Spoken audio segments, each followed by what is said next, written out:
The two things that we should consider when determining which channel to use for outreach are really, number one, the way that the end user, buyer, or decision maker or potential prospect likes to be communicated with, determining that. But also the channel that we are most comfortable with as salespeople doing outreach and where our greatest skill lies. So you may have a end user buyer group that responds well to phone calls.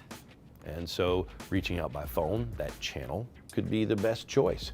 It may be that email is more effective and some kind of an email campaign and multiple touches over a period of time is the best route because that's what has shown efficacy for response. Could be that social is the answer. Letting folks respond back to a message you put out there and say, hey, I'm interested in learning some more. I did a social post recently for a friend of mine and it was all about recruitment for volunteers. And I have found that volunteer recruitment when done socially is much more effective because they can choose to respond to you and they get to show socially that they're mindful about community involvement.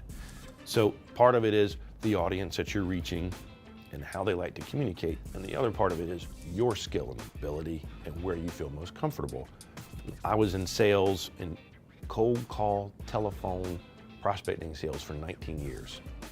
So telephone was very comfortable for me to pick up the phone and engage someone in a conversation and turn that conversation into a prospect appointment was something that just came very naturally to me. And I didn't have fear or reservation about telephone usage. I had a sales rep that worked with me that was much better with email or LinkedIn messages. He liked written cadence. And so what you have to do is you take the combination of those two things. What are you most comfortable with?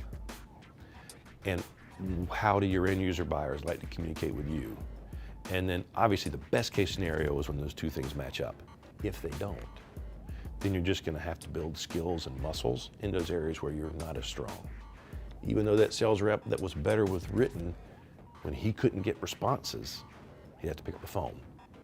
And thankfully, as a telephone natural salesperson, I'm also fortunate that I went to journalism school at UNC and have a really good business writing. So crafting a well-written email or a LinkedIn message to get a good response came very naturally to me. But those two factors are incredibly important for considering your outreach, how do I like to be communicated with, what's gonna bring me the greatest percentage of response, and where am I strongest, and trying to marry those two things. And when there's weakness, getting training and improvement in those areas that you need to build some bigger muscles.